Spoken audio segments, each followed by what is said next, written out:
Well, hello and welcome back to Becky's Allotment. Now today I can't do any digging, I'm hoping to do that next week, but I do have a fire. So today I am the fire starter. Let's have a look.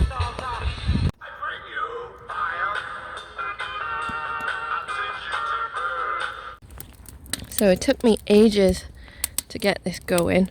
This is my new bin, and managed to get it going without firelighters, without petrol. Don't want to use anything like that on this little bonfire. All I've used is little tiny bits of wood and some newspaper to get it going. Put the lid on, which I then burnt my finger on, as you do, idiot, and managed to get the bottom going. And now we're starting to put the wet wood on, which is why it's a little bit smokier than it was before. And there's the tap if I need it. I've got a hose pipe as well, should anything happen. Very much doubt it, because even if it fell over, this is all clay and it is completely wet. So I'm going to leave that going for a bit and go and put some more on later. Right, so let's get on to planting the tomatoes. Now these are the ones I'm going to be sowing today. I've got tomato black Russian, which is a smoky beefsteak black tomato, the tomato tumbler, which is a basket tomato, the honeybee, another trailing cherry tomato, the Olka Polka, which is a pot or trailing tomato, and the currant tomato, which is tiny like you would imagine, and it's quite good with cold weather, so if we didn't have a good summer it'd be okay. And this is the mascotka, which is a bush tomato, and then this one is sweet and neat, which is another one for pots. And then I had this free, which is tomato tombola, and that's just mixed tomato seeds, so it'll be a nice surprise. So I'm doing these in the heated propagator, and I'm going to start with the chilies I got from a prize I won from my family garden. And if you haven't seen them, I'll put a link to their channel below. And I'm just opening these really carefully because I really want these chilies to do well. So this is moist compost. So I'm just going to plant a few of these, because actually the ones that I did plant of this type didn't come. So I was really lucky with winning these. So thank you very much. And hopefully these will germinate nicely for me now, and I can have some nice chilies. So that's those sowed into the moist compost. This is seed sowing compost with a bit of not vermiculite, the other one, perlite, that's the one. So don't forget to write your label, and otherwise you're never going to know what you've planted and where, and you might think you'll remember, but there is absolutely no way. I've done it myself thinking, yeah, I know what I planted there, and a couple of weeks later, no idea what's coming up. So next we're going to be planting the black Russian tomatoes. Now these are actually one of my absolute favourite tomatoes. They've got a sweet yet smoky flavour. They're absolutely gorgeous. I forgot to grow them last year, and I was too late buying the seeds to plant them, so I was absolutely gutted I didn't get any. My black cherries didn't grow either. But anyway, I've got them this year, so hopefully these will grow. So I'm just going to put them in a line, because I've only got this quite small heated propagator, and there's quite a few things that I want to get in.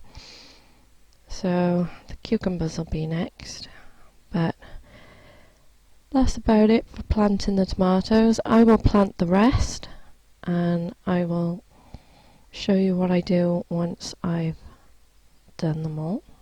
So I'm halfway through sowing the tomatoes.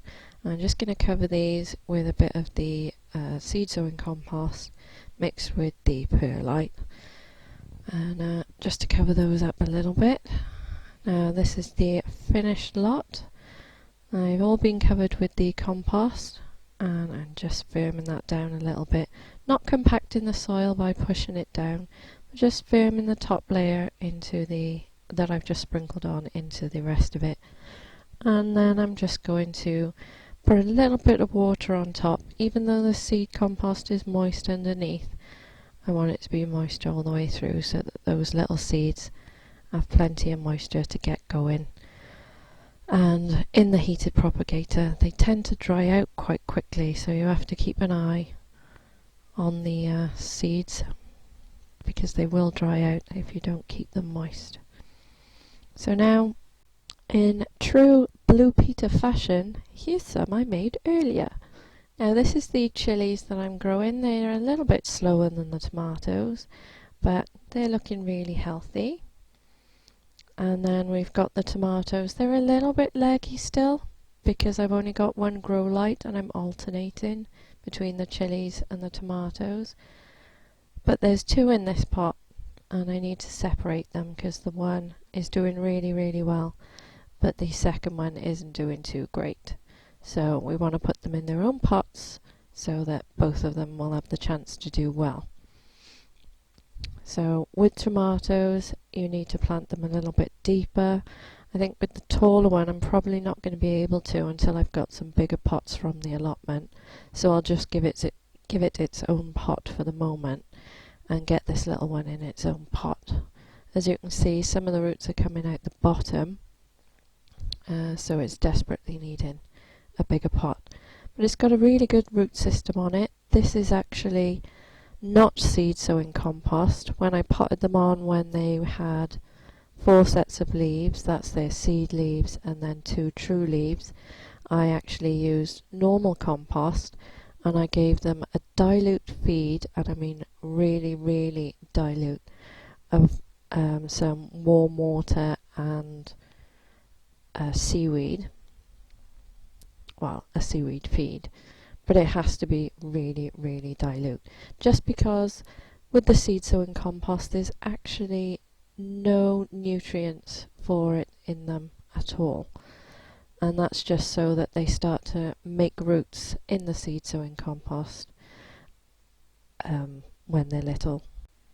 They have enough in the actual seed to keep them going for a little while, but it is not enough to keep them going indefinitely, and your tomatoes will struggle and become sickly if you don't give them something. So normal compost is fine, and because they're still going to be in my house for quite a while, I'm going to give them a really dilute feed every couple of weeks, just because they need something in the soil. Now when they're in the greenhouse and they get going, I won't be feeding them until they actually start to flower, but just to get them going I'm giving them that dilute feed at the moment. So we've just potted these on. I'll go and do the rest of them and I'll show you how I'm doing. Don't forget to put your labels in, because when you separate them, one label is in one but not in the other. So what am I planting here? These are the Crimson Blush, which is a beefsteak tomato, and that is blight resistant. It's not immune to blight, but it will be resistant to it. I did test these out last year and I don't think they got blight till November. So this is my tomatoes under the grow lights. I've got quite a few going already. There's the one I just potted on, or 2 I just potted on. I've got a few more to go, but I'm going to try and hold off until I've got the pots from the allotment. There's the lights. Thanks for watching today, and I'll see you in the next video.